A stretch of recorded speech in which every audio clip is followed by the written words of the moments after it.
అనుకున్నాం బంగ్లాదేశ్ గురించి. దానికంటే కూడా ఎక్కువగా ఈ మధ్యన కేసులు అనేవి నమోదవుతున్నాయి. అందులోనూ పర్టికులర్గా అక్కడ హిందువులు మైనారిటీలుగా ఉన్నారు, వారి మీద అటాక్లు అవుతున్నాయి. ఎంబసీల మీద, అంబాసిడర్ల మీద కూడా తీవ్రమైనటువంటి వ్యతిరేకత ఎందుకని కనిపిస్తుంది, అది కూడా భారతదేశం పట్ల.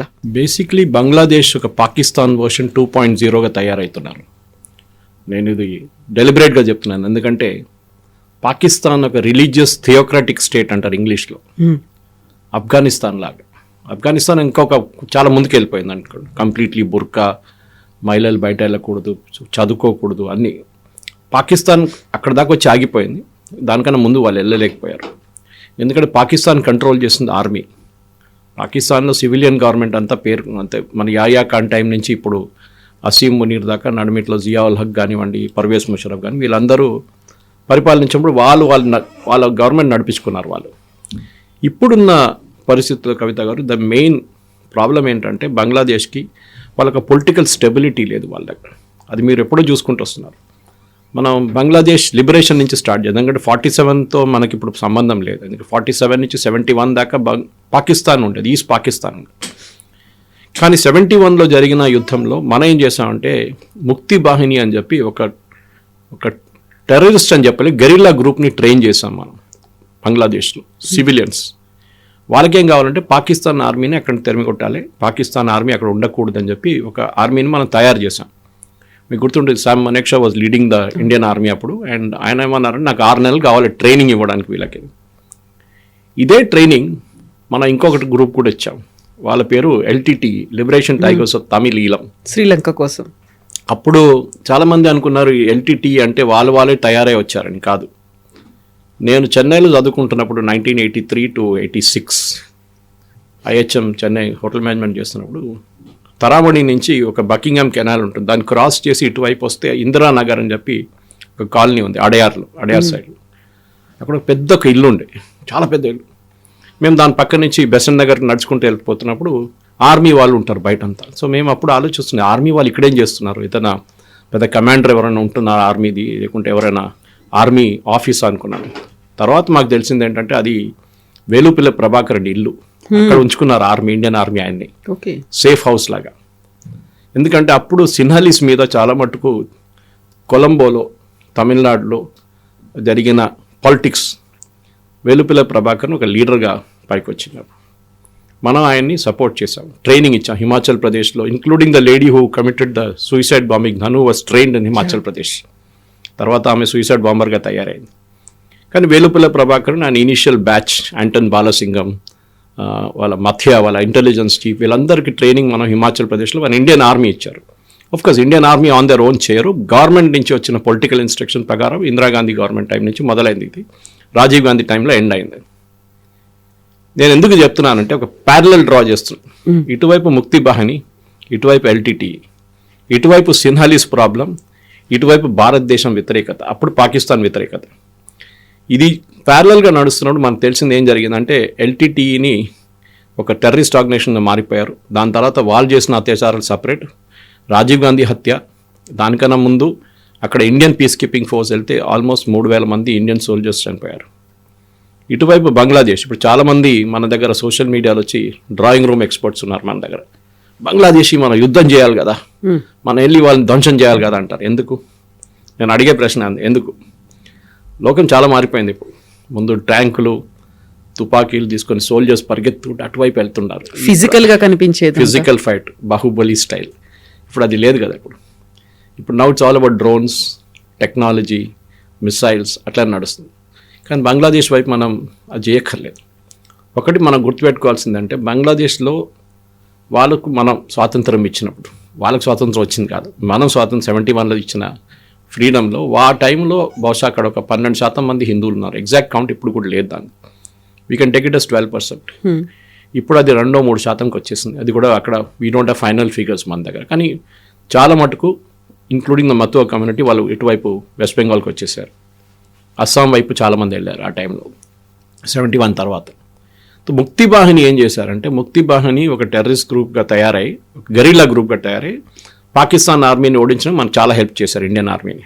దాని తర్వాత ఫ్రీడమ్ మూమెంట్ తర్వాత వాళ్ళ షేక్ ముజిబుర్ రహమాన్ ప్రైమ్ మినిస్టర్ అయిన తర్వాత వాళ్ళకి స్కాలర్షిప్లు ఇవ్వడం మొదలుపెట్టారు. అంటే వీళ్ళ పిల్లలకి ఉద్యోగాల్లో రిజర్వేషన్ ఇవ్వడం మొదలుపెట్టారు. ఫ్రీడమ్ ఫైటర్స్ మన దగ్గర కూడా బ్రిటిష్ వాళ్ళ వ్యతిరేకంగా పోరాడిన వాళ్ళందరినీ మనం ఫ్రీడమ్ ఫైటర్స్గా గుర్తించి వాళ్ళకి పెన్షన్ కానివ్వండి, వాళ్ళ పిల్లలకి రిజర్వేషన్ మిగతా అన్నీ మనం కల్పించాం. Same thing happened in Bangladesh. దాని వ్యతిరేకంగానే స్టూడెంట్ ప్రొటెస్ట్ జరిగింది, మనం చూసాం. షేక్ హసీనా వ్యతిరేకంగా బేసిక్లీ ఒక American sponsored George Soros funded campaign ఉండేది.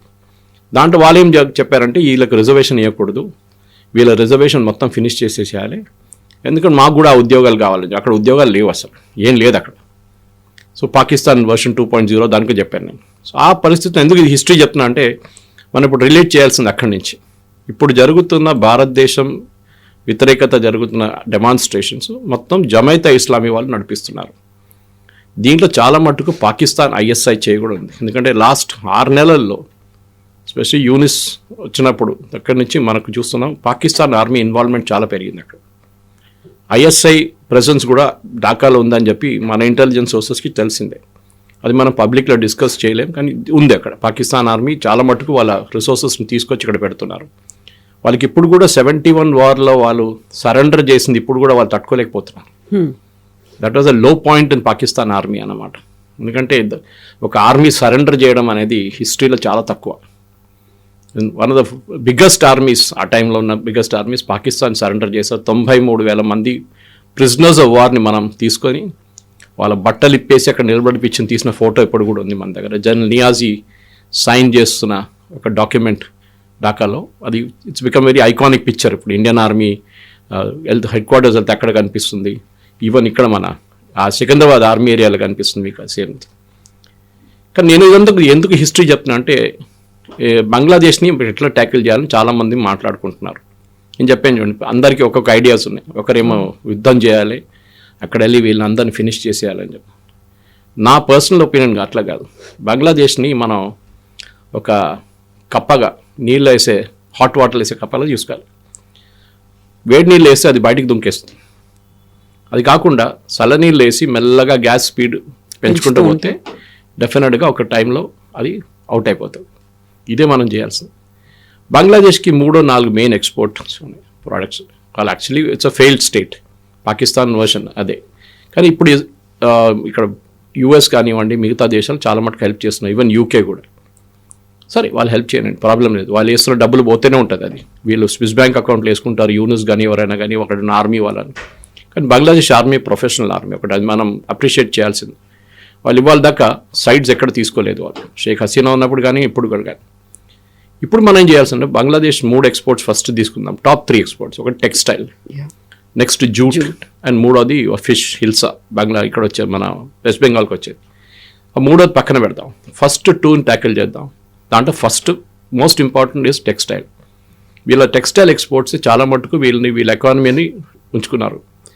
మీకు గుర్తుండే కవిత గారు, ఒక 2-3 నెలల ముందు ఢాకా ఇంటర్నేషనల్ ఎయిర్పోర్ట్లో $1 బిలియన్ వర్త్ ఎక్స్పోర్ట్ సడన్లీ మంట పట్టుకుని కాలిపోయింది మొత్తం. ఎవరు చేశారో తెలియదు. 1 billion is not a small amount Bangladesh లాంటి దేశాన్ని. ఎవరు చేశారు? చాలా మటుకు అలిగేషన్స్ ఉంటే మన వాళ్ళు చేపించారని చెప్పేసి. ఇప్పుడు హైదీ హత్యలో మన చేతుందంటే వాళ్ళ దాంట్లో 2 పట్టుకున్నారు బంగ్లాదేశ్ వాళ్ళని. వాళ్ళు అడ్మిట్ చేశారు, మేమే చేసాం. ఎవరి కోసం చేసామంటే పొలిటికల్ అసాసినేషన్ ఉండే BNP తరఫు నుంచి, బంగ్లాదేశ్ నేషనల్ పార్టీ, ఖలీదా జియా వాళ్ళ పార్టీ. ఈయన భయపడుతుండే ఈయనేమో కొత్త లీడర్గా తయారవుతాడు. మీకు this guy is been there from 2016. ఇది కొత్తగా రాలేదు, ఈయన స్టూడెంట్ లీడర్ అప్పటి నుంచి ఉన్నారు. కానీ పాకిస్తాన్ లాగానే ఇక్కడ కూడా ఒక టెర్రర్ స్టేట్ తయారవుతున్నారు. హైదీని తీసుకెళ్ళి ఖైదరుల్ ఇస్లాం ఆయన పక్కన, నరుల్ ఇస్లాం పక్కన, బంగ్లాదేశ్ పోయట్ పక్కన బరీ చేయడము. అది కాకుండా ఆయన ఇచ్చిన స్పీచ్ని మొహమ్మద్ యూనిస్ మేము దాన్ని వీల్ మేక్ ఇట్ ట్రూ అని చెప్పడం. అంటే నార్త్ ఈస్ట్ మొత్తం మేము తీసుకుంటామంటే ఏదో చాక్లెట్ కాదు కదా వెళ్ళి తీసుకోవడానికి అక్కడ. దానికి ఒక హిస్టరీ కూడా చెప్పాను. మీరు ఆ రోజు సిరాజుద్దౌలా గురించి మాట్లాడుతున్నప్పుడు గ్రేటర్ బంగ్లాదేశ్ గురించి, గ్రేటర్ బెంగాల్ గురించి ఉంది. కానీ మనం ఏం చేయాలంటే ఇది ఫస్ట్ స్టెప్ ఏంటంటే టెక్స్టైల్ తీసుకొని, టెక్స్టైల్స్ మన టెక్స్టైల్ ఫార్మ్స్కి ఒక $250 మిలియన్ లేకుంటే $100 మిలియన్ సబ్సిడీ ఇచ్చి నెక్స్ట్ 6 నెలలకి ఉన్న మొత్తం సేల్స్ని US వైపు పంపించేసేయాల్సింది. Europe and US. మనకు USA మెయిన్గా. బంగ్లాదేశ్ టెక్స్టైల్ ఎక్స్పోర్ట్ని మొత్తం ధ్వంసం చేయాలి కంప్లీట్గా, ఎకనామికలీ నాట్ ఫిజికలీ. మన కీటెక్స్ కానివ్వండి, తిరుపూర్లో ఉన్న కంపెనీలు అందరూ పాపం కష్టపడుతున్నారు. ఇప్పుడు స్టాలిన్ మన లెటర్ కూడా రాసింది. ఇది కాకుండా మన లుధియానా వైపు వీళ్ళందరికీ ఇచ్చేసి you export like crazy to US సబ్సిడీస్తో సహా. ఏ రోజైనా మనం డీల్ కూడా వచ్చేస్తుంది, మనం యుఎస్ డీల్ సైన్ చేయబోతున్నాం. అది వస్తే ఇంకా మంచిది. బంగ్లాదేశ్ దాంతోనే ఫినిష్ అయిపోతారు కంప్లీట్గా. వాళ్ళకి ఇంకా పెద్ద ఎక్స్పోర్ట్ ఏం లేదు, నాట్ అన్ ఇంజనీరింగ్ బేస్, వాళ్ళ దగ్గర ఏం లేదు వాళ్ళ దగ్గర. ఇదొకటి చేస్తే మనం చాలు. సరే డబ్బులు యుఎస్ ఎంత పెట్టినా కానీ వాళ్ళ దగ్గర ఉద్యోగం ఇవ్వాలి కదా. ఉద్యోగం ఇవ్వకపోతే ఇవి ఈ సేమ్ మనుషులు ఎవరెవరు ఇప్పుడు పనిచేస్తున్నారో ఫ్యాక్టరీలో వాళ్ళు రోడ్డు మీద దిగుతారు, వారు గవర్నమెంట్ వ్యతిరేకంగా ప్రొటెస్ట్ చేస్తారు. అప్పుడు ఇంకొక రెవల్యూషన్ వచ్చేస్తుంది అక్కడ. ఇది మనం చేయాల్సింది ఫస్ట్ స్టెప్. సెకండ్ స్టెప్ ఏంటంటే ఇంటర్నేషనల్ ఫోరంలో కూడా బంగ్లాదేశ్ని పక్కన పెట్టేశారు. మనం వాళ్ళని సీరియస్ తీసుకోక్కర్లేదు. ఇప్పుడు ప్రాబ్లం ఏమవుతుందంటే, ఇప్పుడు నిన్న చాణక్యపురి డిప్లొమాటిక్ ఏరియాలో ఢిల్లీలో ఒక ప్రదర్శన జరిగింది బంగ్లాదేశ్ ఎంబసీ వ్యతిరేకంగా. 25 మంది అర్ధ కిలోమీటర్ దూరం నిలబడి ప్రొటెస్ట్ చేసాడు. దాన్ని పెద్ద న్యూస్ చేసింది బంగ్లాదేశ్లో. యాజ్ ఇఫ్ మనం వాళ్ళ హైకమిషన్ అటాక్ చేసాం, దాన్ని ధ్వంసం చేసామని చెప్పి పెద్ద న్యూస్ తీసుకొచ్చి ఎంఈఏ వాళ్ళు ఒక ప్రెస్ నోట్ ఇష్యూ చేశారు. ఐ పుట్ దట్ అక్రాస్, నా ఫేస్బుక్లో కూడా వేసాను నేను. అది ఏం జరగలేదు అట్లా. It was a very small demonstration. అది కూడా చాలా పీస్ఫుల్గా. అదే టైంలో చిత్తోగ్రామ్లో మన ఎంబసీ వ్యతిరేకంగా అక్కడ రాళ్ళు విసిరారు, అన్నీ చేశారు వాళ్ళు. మన మాట గుర్తుపెట్టుకోవాలి, బంగ్లాదేశ్ని మీరు చెప్పినట్లు షేక్ హసీనా చెప్పింది, ఎప్పుడు మనమే కాపాడుకున్నాం బంగ్లాదేశ్ని. I give an example. ఇది చాలా మటుకు ఇప్పుడున్న జనరేషన్కి తెలియదు, కానీ నేను చూసాను ఇది ఆ టైంలో. బంగ్లాదేశ్ వార్లో 1970s స్టార్ట్ అవుతున్నప్పుడు మనకి డబ్బులు కావాలంటే బంగ్లాదేశ్కి ఇవ్వడానికి, సహాయం చేయడానికి. అప్పుడున్న మన భారతదేశంలో ఉన్న ప్రతి పౌరుడు ఏం చేసిందంటే, ఎవ్రీ బస్ టికెట్ మీరు కొనేటప్పుడు 5 పైసలు దాని నుంచి బంగ్లాదేశ్ అని పక్కన పెట్టాం మనం.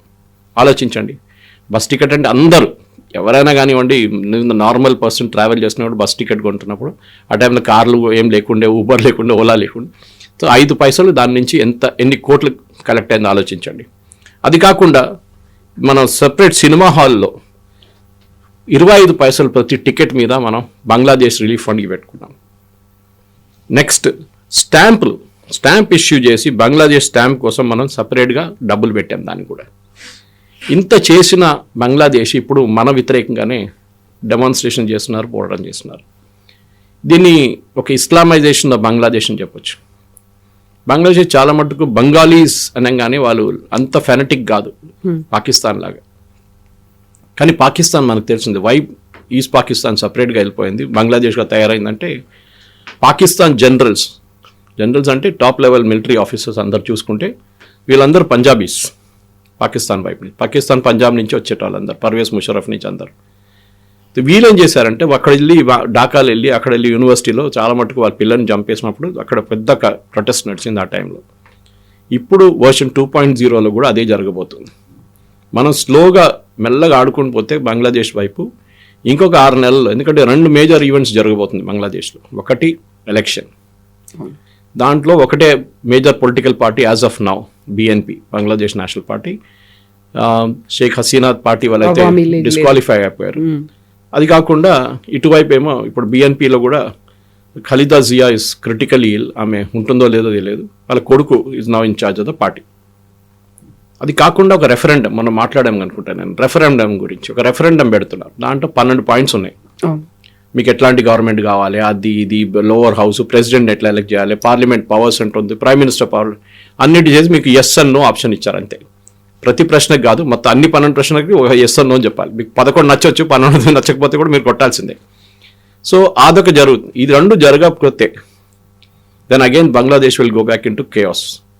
ఎందుకంటే ఒక కేర్ టేకర్ ప్రైమ్ మినిస్టర్ కూడా కాదు, కేర్ టేకర్ అడ్వైజర్గా పనిచేస్తున్న మహమ్మద్ యూనిస్ని దేశాన్ని ఆయన కంట్రోల్ చేయలేకపోతున్నారు.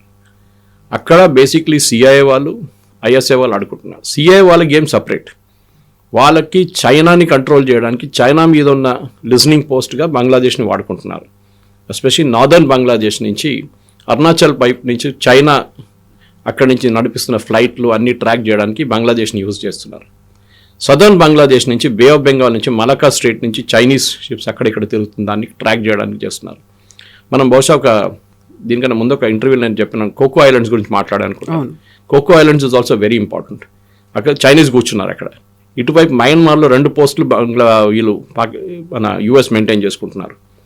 అక్కడి నుంచి కూడా వాళ్ళు they are watching Malacca Strait, చాలా ఇంపార్టెంట్ ఛానల్ అన్నమాట. ఆయిల్ చాలా మటుకు వరల్డ్లో 40% ఆయిల్ ఎక్కడి నుంచో మూవ్ అవుతుంది. చైనీస్ షిప్స్ కూడా అక్కడ ఉంటుంది. సో ఓవరాల్ పొలిటికల్ సెనారియో చూస్తే బంగ్లాదేశ్ని ఒక వ్యాసల్ స్టేట్ అంటాం మనం. అంటే ఒక యూజ్ చేసుకుంటున్నాం వాళ్ళని, అందరూ యూఎస్ వాళ్ళు ఫుట్బాల్ ఆడుకుంటున్నారు వాళ్ళతో. ఏ రోజు వాళ్ళకి బంగ్లాదేశ్తో పని లేదు ఆ రోజు పడేసి వెళ్ళిపోతారు వాళ్ళు. ఆఫ్ఘనిస్తాన్ లాగానే. ఆఫ్ఘనిస్తాన్ నుంచి పారిపోయారు. సోవియట్స్ వెళ్ళిపోయిన తర్వాత ఆఫ్ఘనిస్తాన్లో యూఎస్కి అక్కడ ఉండడానికి అసలు అవసరం లేదు అక్కడ. సో వాళ్ళు అక్కడ ఎక్విప్మెంట్ కూడా పెట్టేసి అన్ని పెట్టేసి పారిపోయారు అక్కడి నుంచి. బంగ్లాదేశ్లో కూడా అదే జరగబోతుంది. కానీ పాకిస్తాన్ చూసుకోవాలి మనం చాలా కేర్ఫుల్గా. స్పెషలీ వాళ్ళు ఎయిర్ బేసెస్ బిల్డప్ చేయడం కానీ, వాళ్ళు బంగ్లాదేశ్ ఆర్మీకి ట్రైనింగ్ ఇచ్చేది కానీ, బంగ్లాదేశ్ ఆర్మీకి ఆయుధాలు ఇచ్చేది మొత్తం మనం డెఫినెట్గా మన వాళ్ళు చూస్తున్నారు, చెక్ చేస్తున్నారు. చేయాల్సినంత చేస్తున్నాం. మనం పబ్లిక్ ఫోరంలో కూడా మాట్లాడి మనకు కూడా చాలా తక్కువ తెలుసు దాని గురించి. రా కానీ ఇండియన్ ఇంటెలిజెన్స్ కానీ వీళ్ళు కంప్లీట్గా బంగ్లాదేశ్ మీద ఒక నిఘా ఉంది వాళ్ళది. ఇది నడుస్తున్న పరిస్థితి. సో ఇలాంటి పరిస్థితుల్లో షేక్ హసీనా మన దగ్గర ఉన్నారు, బంగ్లాదేశ్ గురించి తను మాట్లాడుతున్నారు. దెన్ వాట్ అబౌట్ అక్కడ ఉన్నటువంటి మైనారిటీల పరిస్థితి? మనం ఇక్కడ నుంచి రోహింగ్యాలో లేకుంటే బంగ్లాదేశ్ నుంచి ఇన్ఫిల్ట్రేటర్స్ ఎవరైతే వస్తున్నారో, చొరబాటుదారులు ఉన్నారో, వాళ్ళని పంపించే ప్రయత్నాల్లో మనం ఉన్నాము. వారి గురించి అక్కడున్న మైనారిటీలు హిందువుల గురించి మనం ఎందుకు ఆలోచించట్లేదు? కేవలం అక్కడ ఉన్నటువంటి చిట్టగాంగ్లో ఉన్నటువంటి ఆ ఎంబసీలనో కాన్సులేట్లనో క్లోజ్ చేస్తున్నాం, పాస్పోర్ట్లు అనేది వీసాలు ఇవ్వట్లేదు, ఇది సరిపోతుందంటారా? మనకు కూడా ఒక లిమిటేషన్స్ ఉంది కవిత గారు. ఎందుకంటే రేపు ఒక అటాక్ చేయడం, మిసైల్ అటాక్ చేస్తున్న మన హిందువుల్ని ప్రొటెక్ట్ చేయలేం. బంగ్లాదేశ్లోని హిందువులు ఒకటే ఆప్షన్ ఏముందంటే వాళ్ళని భారతదేశంలో తెచ్చుకోవాలి. చాలామంది మటో కమ్యూనిటీ మీకు తెలుసుంటుంది, బంగ్లాదేశ్ నుంచి ఎప్పుడో వచ్చేసారు వాళ్ళు భారతదేశం. మోదీ గారు నిన్న దాని గురించి మాట్లాడారు కూడా, మిమ్మల్ని మేము కాపాడుకుంటాం, మీ సిటిజన్షిప్ మేము చూసుకుంటామని. ఒక 15-20 రోజులు టైం ఇచ్చి బంగ్లాదేశ్ నుంచి భారతదేశానికి రావాల్సిన హిందువులకి ఒక సేఫ్ కారిడోర్ క్రియేట్ చేసి వాళ్ళని రానియండి. పాకిస్తాన్ నుంచి పారిపోయినట్లు కాదు. ఇండిపెండెన్స్ టైంలో వాళ్ళకి ఇల్లు అమ్మాలంటే ఇప్పుడు ఇల్లు అమ్మలేరు, వాళ్ళు ఎవరు కొనరు, కొంటే కూడా ఇట్ బి డిస్ట్రెస్ సేల్. కానీ అట్లీస్ట్ వాళ్ళ దగ్గర ఉన్న బంగారం కానీ మిగతా అసెట్స్ కానీ తీసుకొచ్చి స్పెషల్ రిలీఫ్ ఫ్లైట్స్లో వాళ్ళని భారతదేశం తీసుకురావాల్సింది. వాళ్ళు రేపు తిరిగి వెళ్తారో లేదో it's a different thing altogether. ఇప్పుడు మన దగ్గర కాశ్మీరీ పండిట్స్ ఎట్లా చేశారు కాశ్మీర్లో ఆ రోజు, అట్లా కాకుండా సేఫ్గా వాళ్ళని భారతదేశం తీసుకొచ్చి ఇక్కడ టెంపరీగా ఉంచుకోవచ్చు. ఎవరెవరు పర్మనెంట్గా ఉండాల్సి అనుకుంటున్నారో వాళ్ళని పర్మనెంట్గా మనం సిఏఏ ప్రకారం వాళ్ళకి we can give them citizenship. వాళ్ళ పిల్లలకి ఇక్కడ స్కూల్ ఎడ్యుకేషన్ కానీ, కాలేజ్ ఎడ్యుకేషన్ కానీ, ప్రొఫెషనల్ ఎడ్యుకేషన్ మనం స్పెషల్ కోటా పెట్టి వాళ్ళకి అడ్మిషన్ ఇవ్వాల్సి వస్తుంది. ఈ step should be the first step అనమాట. ఇది కాకుండా అక్కడి నుంచి వచ్చే వాళ్ళకి ఫైనాన్షియల్ హెల్ప్ కూడా మనం చేయాల్సి వస్తుంది. ఎందుకంటే వాళ్ళ చేతిలో ఏమి ఉండదు, వాళ్ళు ఖాళీ వస్తారు అక్కడి నుంచి ఇక్కడికి. వాళ్ళకి సహాయంగా ఒక 5 లక్షలు, 10 లక్షలు, 15 లక్షలు ఇచ్చి వాళ్ళకి కాపాడుకోవడానికి, వాళ్ళకి నెక్స్ట్ ఒక 6 నెలలు నడిపించుకోవడానికి వాళ్ళకి ఒక ఫైనాన్షియల్ వైర్బిత్తలు ఉండాలన్నమాట. అదొకటి. మూడవది బంగ్లాదేశ్ మీద పొలిటికల్ ప్రెషర్ పెట్టడం. అది మన యూఎన్లో పెట్టి ఏం ఫైదా లేదు, కానీ యూఎన్లో కూడా మాట్లాడవచ్చు. కానీ ప్రతి ఇంటర్నేషనల్ ఫోరంలో బంగ్లాదేశ్లో జరుగుతున్న అత్యాచారాల మీద ఇంటర్నేషనల్ కోర్ట్ ఆఫ్ జస్టిస్ కానీ, హ్యూమన్ రైట్స్ ట్రిబ్యునల్స్ కానీ వీళ్ళని గుంజి అక్కడ తీసుకెళ్లాల్సింది. ఎందుకంటే మీరు ఇంటర్నేషనల్ కోర్ట్ ఆఫ్ జస్టిస్లో నెతన్యాహు గారు గాజా మీద చేసిన దాడికి ఆయన మీద అరెస్ట్ వారెంట్ ఒకటి ఉంది అక్కడ. It is absolutely non sense, ఎవరు పట్టించుకోరు ఇంటర్నేషనల్ కోర్ట్ ఆఫ్ జస్టిస్. మళ్ళీ బట్ సింబాలిక్ అది. ఇటువైపు పుటిన్ యుక్రెయిన్ మీద దాడి చేశారని చెప్పి అక్కడ చాలా మందిని చంపేశారు రష్యన్ ఆర్మీ అని చెప్పి ఆయన వ్యతిరేకంగా కూడా ఇంటర్నేషనల్ కోర్ట్ ఆఫ్ జస్టిస్లో అరెస్ట్ వారెంట్ ఉంది. ఇదే అరెస్ట్ వారెంట్ మనం మొహమ్మద్ యూనిస్ మీద తీసుకొద్దాం. ఆయన రేపు ఉంటాడో లేదో తెలియదు, ఎలక్షన్ కాగానే ఆయన పారిపోతాడు అక్కడి నుంచి. Okay, but in the mean time ఒక సైకలాజికల్ ప్రెషర్గా బంగ్లాదేశ్ మీద ఇంటర్నేషనల్ కోర్ట్ ఆఫ్ జస్టిస్లో తీసుకెళ్ళి అక్కడ మన లాయర్ని పంపించి, హరీష్ సాల్వే లాంటి వాళ్ళని పంపించి ఆర్గ్యూ చేసి we should assure an arrest warrant for killing of Hindus. ఇది ఒకటి. ఇంటర్నేషనల్ వార్ క్రైమ్ ట్రిబ్యునల్స్ ఇప్పుడు తీసుకురాలి, ఎందుకంటే వార్ పరిస్థితి లేదు ఇప్పుడు. అది కాకుండా మీరు అడిగిన ప్రశ్నకి లాస్ట్ రోహింగ్యాలు అయితే మయన్మార్ నుంచి వచ్చారు. So we have separate category వాళ్ళు. భారతదేశంలో ఉన్న ప్రతి బంగ్లాదేశ్ని ఐడెంటిఫై చేసి స్పెషల్ డిటెన్షన్ క్యాంప్లో వేసేయాలి ఇప్పుడు అర్జెంటుగా. ఫస్ట్ అదొక మెసేజ్ వెళ్తుంది బంగ్లాదేశ్కి, దట్ మీ వాళ్ళందరూ ఇక్కడ మా దగ్గర ఉన్నారు. నిన్ననే 19 మందిని మనం పుష్ చేసాం across the border. Bangladesh guards accept చేయలేదు వాళ్ళని. వీళ్ళని అస్సాంలో ట్రిబ్యునల్స్ డిటెక్ట్ చేసిన వాళ్ళని 19 మందిని మనం పుష్ చేసి బంగ్లాదేశ్ వైపు పంపించేసాం. ఇప్పుడు నేను చెప్తున్నాను కవిత గారు, మినిమం ఒక నా అంచనా ప్రకారం, I may be wrong but I may be partially right, ఒక 50 లక్షల నుంచి 1 కోటి మంది బంగ్లాదేశ్ వాళ్ళు భారతదేశంలో ఉన్నారు. దొంగ సర్టిఫికెట్లు వెస్ట్ బెంగాల్ గవర్నమెంట్ తయారు చేసి ఇచ్చిన దాని ప్రకారం కమ్యూనిస్ట్ వాళ్ళ నుంచి మమతా బెనర్జీ దాకా ఇది మొత్తం డిటెక్ట్ చేసి ఫారెన్సిక్గా చెక్ చేసి ఒక వార్ ఫుటింగ్లో ప్రతి స్టేట్లో ఒక స్పెషల్ సెంట్రల్ టీమ్ని పెట్టి వీళ్ళని ఐడెంటిఫై చేసి డిటెన్షన్ క్యాంప్, మమతా బెనర్జీ లాంటి వాళ్ళు డిటెన్షన్ క్యాంప్ పెట్టరు, she won't agree to it, no problem, వాళ్ళు తీసుకెళ్ళి అస్సాంలో క్యాంప్లో పెట్టేస్తాం, ఒక స్పెషల్ ఎయిర్క్రాఫ్ట్లో తీసుకెళ్ళి అందరిని అక్కడ ఆ క్యాంప్లో పడేస్తాం. వీళ్ళందరినీ డిటెక్ట్ చేసి ఇక్కడ నుంచి పంపించాల్సింది. మీరు ఒకసారి రౌండప్ మొదలు పెట్టారనుకోండి, బంగ్లాదేశ్లో మళ్ళీ వాళ్ళు తెలిసిపోతుంది, వాళ్ళు దట్ వీ మీన్ బిజినెస్. హిందువుల్ని మీరు కాపాడుకోకపోతే మా దగ్గర మేము హత్య చేస్తామని చెప్పట్లేదు, కానీ మా దగ్గర వీళ్ళు ఉన్నారు గుర్తుపెట్టుకోండి అని చెప్పచ్చు. ఇంటర్నేషనల్ పాలిటిక్స్లో చాలా కేర్ఫుల్గా ఆడాల్సి వస్తుంది, ఎందుకంటే కొంచెం అక్కడిక్కడ చేస్తే మన మీద అదే ఆరోపణలు వస్తాయి, దట్ మనం కూడా చంపేసాం వీళ్ళని. యాజ్ ఇట్ ఈస్ మనకు తెలిసిందే, యూపీలో లేకుంటే బీహార్లో లేకుంటే రాజస్థాన్లో ఏదో చిన్న ఘటన జరిగితే చాలు, ఆవుని తీసుకుపోతున్న మనిషిని ఎవరిని పట్టుకొని చంపేశారంటే ఫినిష్. అది పెద్ద మన సెక్యులర్ మీడియాలో పెద్ద న్యూస్ అయిపోతుంది. ఇంటర్నేషనల్ లెవెల్లో అల్ జజీరా కానీ బీబీసీ కానీ వీళ్ళందరూ కవర్ చేస్తారు దాన్ని. కానీ ఇప్పుడు జరిగిన ఈ హిందూ దీపుని చంపిన దాంట్లో ఒక్క ఇంటర్నేషనల్ మీడియా కూడా దాని గురించి మాట్లాడలేదు. మన దగ్గర ఉన్న సోకాల్డ్ సెక్యులర్ మీడియా దాని గురించి మాట్లాడలేదు. ట్వీట్ చేస్తున్న చాలామంది ఉన్న రాహుల్ గాంధీ నుంచి ప్రియాంక వాద్రా వీళ్ళెవ్వరు దాని గురించి మాట్లాడలేదు. Deepu should become a example. మన చాలామంది మన ఫేస్బుక్లో అక్కడిక్కడ క్యారీ చేస్తున్నాం ఆయన ఫోటో, కానీ ఆయన ఫోటో తీసుకొని we should make it an international. గాజాలో వీళ్ళు ఎట్లా చేశారు, all eyes on Gaza, it should be all eyes on Hindus in Bangladesh. ఇది మనం చేయాల్సింది, and this should happen immediately. India వైపు నుంచి డిప్లొమాటిక్ ప్రెషర్ పెట్టడం, ఇండియా వైపు నుంచి పొలిటికల్ ప్రెషర్ పెట్టడం, ఇండియా వైపు నుంచి మిలిటరీ ప్రెషర్ పెట్టడం. మిలిటరీ ప్రెషర్ ఎట్లా అంటే, మనం బే ఆఫ్ బెంగాల్లో మన షిప్స్ని దింపాల్సింది, ఒక ఎయిర్క్రాఫ్ట్ క్యారియర్ మనం బే ఆఫ్ బెంగాల్ పెట్టుకుందాం. పాకిస్తాన్ నుంచి వస్తున్న ఏదైనా షిప్ ఉంటే, ఆయుధాలు తీసుకొస్తున్న షిప్ ఉంటే దాన్ని ఆపాలి. మనం లీగలీ ఆపలేం, కానీ ఏదైనా చిన్న చిన్న గేమ్లు ఆడొచ్చు వాళ్ళతో. You can always refuse port of entry, అక్కడ ఏదైనా చిన్న చిన్న పనులు చేయొచ్చు, సబ్మెరీన్ తీసుకొచ్చి కొంచెం ధమ్కి ఇవ్వచ్చు వాళ్ళని, కానీ చేయాల్సింది ఇది. But they can bring it through an aircraft. వాళ్ళు మన షిప్ కాకుండా వాళ్ళు ప్లేన్లో తీసుకొస్తారు పాకిస్తాన్ వైపు. ప్రతి దాన్ని మనం అడ్డుకోవాల్సింది, ఒక గేమ్ ఆఫ్ చెస్ లాగా. ఒక మూవ్ వాళ్ళు చేస్తే మనం కూడా ఒక మూవ్ చేయాల్సి, కౌంటర్ మూవ్ చేయాలి ఇక్కడ. ఇది చేస్తే కవిత గారు డెఫినెట్గా వచ్చే ఒక నెల లోపల యూనిస్ మీద చాలా పెద్ద ప్రెషర్ రాబోతుంది. అండ్ డెఫినెట్గా బంగ్లాదేశ్ నుంచి వచ్చే ప్రతి మెడికల్ వీసాని డినై చేయాలి మనం.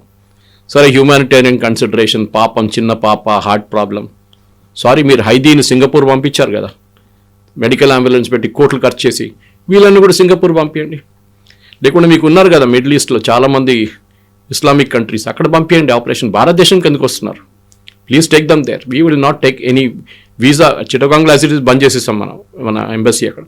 మిగతా కూడా వీసా ఫ్రమ్ బంగ్లాదేశ్ జీరో, కంప్లీట్గా బంద్ చేసి పడేసేయాలి. They should be no more visa to any Bangladeshi to India. ఉన్నోళ్ళని నేను చెప్పాను చూడండి, ఉన్నోళ్ళు అందరూ పంపించారు. భారతదేశంలో లీగల్గా ఉంటున్న బంగ్లాదేశీలను కూడా we should send dum back to Bangladesh. So అట్లాంటప్పుడు క్రైసిస్ అనేది వస్తుంది. మనం మన దగ్గరికి వచ్చిన వాళ్ళని పంపించేస్తున్నాము, ఎవరైతే పొలిటికల్ గా వచ్చారో వాళ్ళని మనం కాపాడుకుంటున్నాం చాలా ప్రొటెక్టెడ్ గా, చాలా సెక్యూర్డ్ గా. జస్ట్ లైక్ షేక్ హసీనా తను చెప్తున్నటువంటి మాట కూడా బంగ్లాదేశ్ శ్రేయస్సు కోరుకుంటుంది, భారతదేశం ఎప్పటికైనా ముడిపడి ఉంటుంది శ్రేయస్సుతో అనేది. ఇలాంటి మాటలు మాట్లాడినప్పుడు మీరేమో అక్కడున్నటువంటి మైనారిటీలు హిందువుల్ని మనం తీసుకురావాలి అంటారు. దెన్ వాట్ అబౌట్ ఇక్కడ ఉన్నటువంటి మైనారిటీల మీద అట్రాసిటీస్ జరుగుతున్నాయి, వాళ్ళ మీద అటాక్స్ జరుగుతున్నాయి, లేకుంటే లించింగ్ అనేది, మాబ్ లించింగ్ ఇవన్నీ ఉన్నాయి. వాళ్ళకు ఉంటాయి కదా ఒక హక్కు అనేవి ఉంటాయి, వాటినేమో మీరు పట్టించుకోవట్లేరు. కాకుంటే ఇంకెక్కడో పక్క దేశంలో జరుగుతున్న వాటి గురించేమో మనం ఎందుకు ఆలోచించాలి అనే వాదన. భారతదేశంలో జరుగుతున్న ప్రతి లించింగ్, సోకాల్డ్ లించింగ్ లేకుంటే సోకాల్డ్ మైనారిటీ అటాక్స్ని ఒక సిస్టమ్ ఉంది మన దగ్గర, ఒక లీగల్ సిస్టమ్ ఉంది. ముందు ఐపీసీ అంటుండే, ఇప్పుడు బిఎన్ఎస్ అంటారు దాన్ని. మీరు చూసుంటారు ప్రతి కేసులో. కానీ పల్గార్ సాధుస్ని చంపినప్పుడు అక్కడ ఏం చెప్పలేదే, ఎవరు దాని గురించి మాట్లాడలేదు. హిందువుల మీద అత్యాచారాలు జరిగితే ఎవరు దాని గురించి ట్వీట్ చేయరు, మాట్లాడరు. కానీ ఒక అఖ్లాక్ మీద జరిగిన అత్యాచారాలు కానీ ఇమ్మీడియట్గా ఇంటర్నేషనల్ మీడియా లెవెల్లో అది ఒక పెద్ద అటెన్షన్ సీకర్గా వచ్చేస్తుంది. డెఫినెట్గా ప్రతి హ్యూమన్ లైఫ్ ఇస్ వాల్యుబుల్, దాంట్లో డౌటే లేదు. కానీ వన్ వే ట్రాఫిక్ ఉండకూడదు.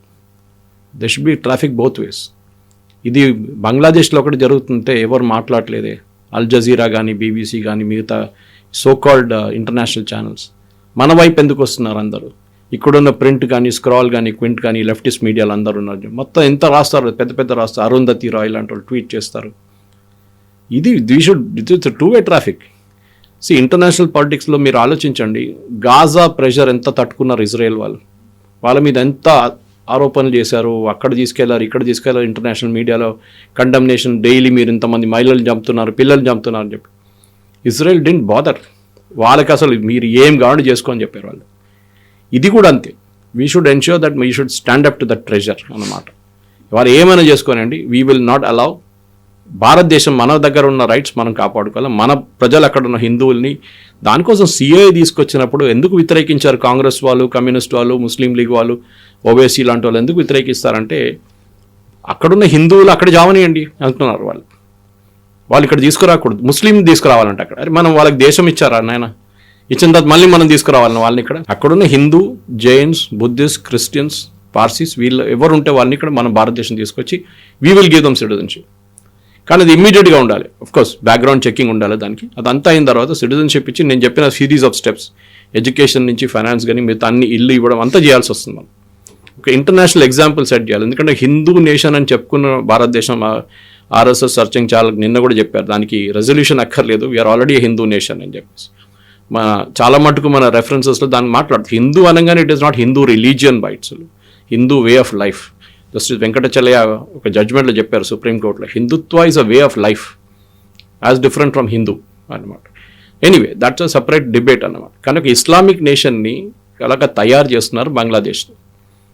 అండ్ డెఫినెట్లీ మీరు చూడండి కవిత గారు, దీన్ని యాక్చువల్లీ ట్యాకిల్ చేయకపోతే ఇంకొక 6 నెలల్లో, సంవత్సరం లోపల ఇంకొక పాకిస్తాన్గా తయారవుతారు, దాని తర్వాత ఆఫ్ఘనిస్తాన్ లాగా తయారవుతారు బంగ్లాదేశ్. బంగ్లా ఐడెంటిటీ అనేది ఉండదు. It will be a take over by Pakistan Punjabis, and వాళ్ళు బంగ్లాదేశ్ని నడిపిస్తారు. ఇక్కడ నుంచి యూనిస్ని తీసుకుని పక్కన పడేస్తారు వాళ్ళు. అక్కడున్న లోకల్ పొలిటికల్ లీడర్స్ని టైఅప్ చేసుకొని they will make Bangladesh another Pakistan, east పాకిస్తాన్ని మళ్ళీ తిరిగి తీసుకొస్తామని చెప్పి చాలామంది అక్కడ దాని గురించి మాట్లాడుతున్నారు ఇప్పుడు. So that will become a reality. So మనమే కేవలం రెస్పాండ్ అవ్వాల్సిన అవసరం ఉందా? భారతదేశమే రెస్పాండ్ అవ్వాలి? Then what about other countries? అవన్నీ ఎందుకు రెస్పాండ్ అవ్వట్లేదు? ఇవన్నీ కూడా ఉంటాయి కదా. వాళ్ళు చేయరు. క్రిస్టియన్ కంట్రీ అంటే సుడాన్లో క్రిస్టియన్, నైజీరియాలో క్రిస్టియన్స్ మీద బాంబింగ్ చేయగానే ట్రంప్ ఏమో బాంబింగ్ ఆర్డర్ చేసిండు అక్కడ, టెర్రరిస్ట్ గ్రూప్ వ్యతిరేకంగా. అదే మనం బంగ్లాదేశ్ వ్యతిరేకంగా చేస్తే అప్పుడు అన్ని హ్యూమన్ రైట్స్, అది ఇది పుకార్, యూనియన్ రెజల్యూషన్ అన్నీ వచ్చేస్తారు. అంటే ఆయన ప్రపంచ పోలీస్, ఆయన ట్రంప్, ఆయన ఏం కావాలంటే చేసుకుంటారు. అక్కడ స్పెసిఫిక్ క్రిస్టియన్స్ గ్రూప్ మీద దాడి చేస్తున్నారని చెప్పి సుడాన్ కానివ్వండి, మన సిరియాలో కూడా చూసాం మనం. అది కాకుండా నైజీరియాలో నడుస్తుంది అత్యాచారాల మీద. Definite is bombing. ఆయన అంటున్నారు it is a matter of my right to do it, ఎందుకంటే క్రిస్టియన్స్ని కాపాడుకోవాల్సింది మేమే. అక్కడ హిందువుల సంగతి ఏంటండి? బంగ్లాదేశ్ వాళ్ళెవరు కాపాడుకుంటారు? వాళ్ళని కాపాడుకోవాల్సింది మనమే. సో మన వెళ్ళి అక్కడ బాంబులు ఏమని చెప్పట్లేదు, కానీ ఇండైరెక్ట్గా ఉన్న నేను చెప్పినట్టు డిప్లొమాటిక్ కానీ ఫైనాన్షియల్ కానీ మిగతా రెస్ట్రిక్షన్స్ పెట్టి బంగ్లాదేశ్ని కంప్లీట్గా థ్రాటిల్ చేసి పడేసేయాలి. దే షుడ్ అండర్స్టాండ్ ఎవరితో ఆడుకుంటున్నారు వాళ్ళని చెప్పేసి, that we are not a small nation, world's 4th largest economy, 2nd largest army in the world, and మనం ఏం కావాలంటే చేసుకుంటాం అంతే. Yes sir, thank you so much. Thank you. And for more videos, Please subscribe to iDream. Please subscribe to iDream. Please subscribe iDream. And please subscribe to iDream. For more videos, subscribe to iDream. please like, share and subscribe to the channel. Congratulations, iDream. Subscribe to iDream. Subscribe to iDream. So subscribe to iDream Media. iDream ki iDream team అందరికి huge congratulations. Please subscribe iDream Media. Please subscribe to iDream. Subscribe iDream. Please subscribe to iDream. iDream అంటే నా కళల ఛానల్ను subscribe చేసుకున్న నోరు తిరుగుతలేదు, మీరైతే గంట గుర్తు కొట్టండి. For more such videos, please subscribe to iDream. Subscribe to iDream. Please subscribe to iDream. Please subscribe iDream Media. Please do subscribe to iDream. Please subscribe to iDream Media. For best entertainment and information, please subscribe iDream. And don't forget to subscribe to iDream.